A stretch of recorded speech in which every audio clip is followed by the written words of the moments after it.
Welcome to the Claremont High School Marching Wolfpack training film.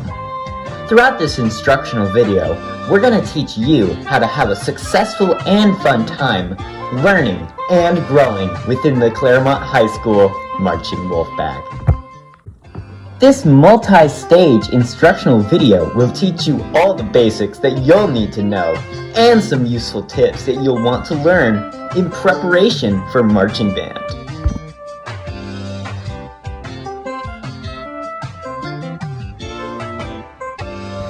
Hello, and welcome to the first lesson of this band training video. The first lesson is what to wear and what to bring to marching band practice. This is my assistant, Sam. Say hello, Sam. Hey guys. What are you wearing, Sam? So first of all, I'm wearing a hat. This helps me stay cool in the hot sun. Also, I'm wearing a t-shirt and shorts. These keep me mobile and cool as well. Lastly, you can see that I'm wearing a pair of sneakers. This is important during marching because you don't want to be wearing heels or flip-flops on the field. Very nice, Sam. I see you've brought some things along with you. What are those? So first of all, here's my dot sheet. This tells me where I need to be on the field. Also, I have my music and a pencil. This helps me correct any mistakes that might occur during practice. I also have my instrument for obvious reasons, and I brought some water. This is important to keep you hydrated in the hot sun. Very good, Sam. But this is not what you're going to be performing in. What are you going to be performing in? This is the second lesson of your marching band training video. It relates to the wear and care of your marching band uniform. I will now show you the different parts of the marching band uniform. These are the bibbers. Care to put the straps on over your shoulders before zipping up the front zipper and buttoning the top button. I will now show you the band jacket. The jacket has a very important feature. These shoulder boards must be folded down before performance. You slip into it from the back, and do not be afraid to ask for help if you need somebody to zip up the back of your jacket. Sam, could you please zip up my jacket? No. A very important detail of your marching band uniform are the socks. If you are not wearing black socks, they will stand out. And finally, the plume, the last piece of the marching band uniform. The plume is very important and must be cared for. To take it out of its container, you must push from the bottom. Do not pull, as this can ruin the plume. Now, a very important thing about the plume is that if worn incorrectly, judges will take notice and will dock points. So, you must wear it in a forward-facing manner. To know if it's forward-facing, you may be able to look at the bottom. There's a small copper piece. If it's further to the right than to the left, then the right side is the front-facing side. Now, if you turn it over, you can see there are 3 distinct patterns. If you have 3 gold tassels on one side, that's the front-facing side. If you have 4.5 front-facing tassels on the back side, this is the back side.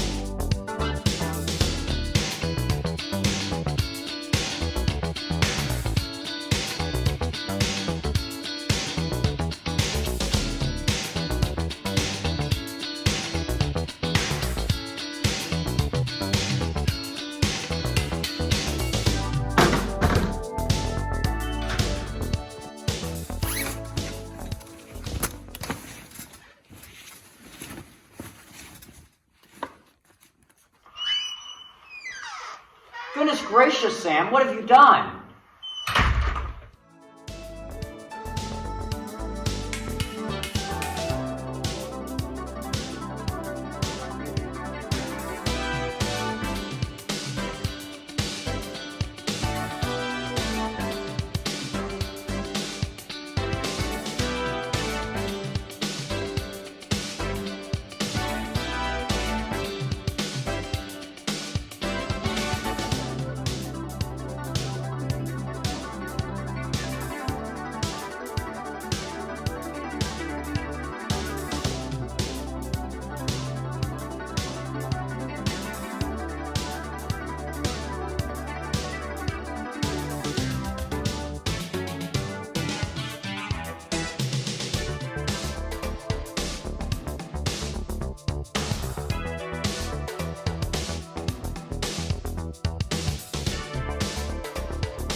Now that you have learned how to put on your band uniform, you need to learn how to march in it. Before we get into groovy marching, we need to go over the few different ways that we march in the CHS marching band.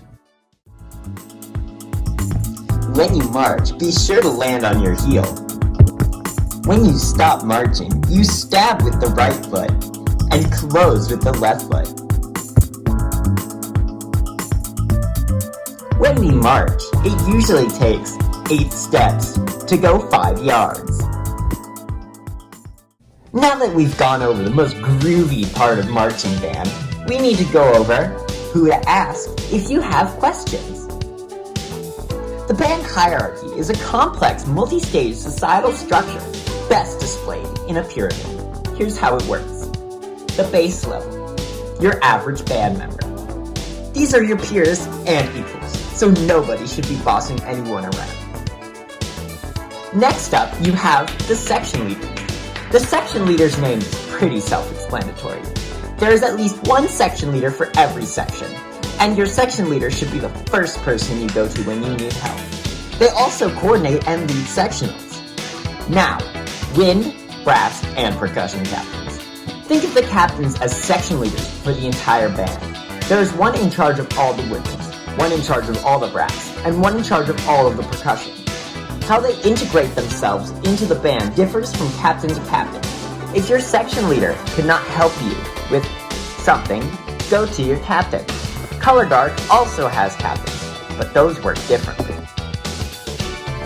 Finally, we have the drum majors. The drum majors are the leaders of the band. They are split into 2 categories, head drum major and assistant drum majors. The assistant drum majors are, as the name implies, assistants to the head drum major. The head drum major is the head of the governing body of the band. So, if the drum majors tell you to do something, it's in your best interest to do it. And if you have any questions that cannot be answered by members within the band, go straight to Mr. Shouse, who I'm sure will be happy to answer any questions you have. Oh boy, it looks like we're out of time. I would just like to thank you for joining us on this band training video. We sure have learned a lot, from marching to putting away your uniform properly. These are all vital tools that you will need for the marching band season. Now that you have finished, please go practice your instrument, go practice your marching, and most importantly, drink some water.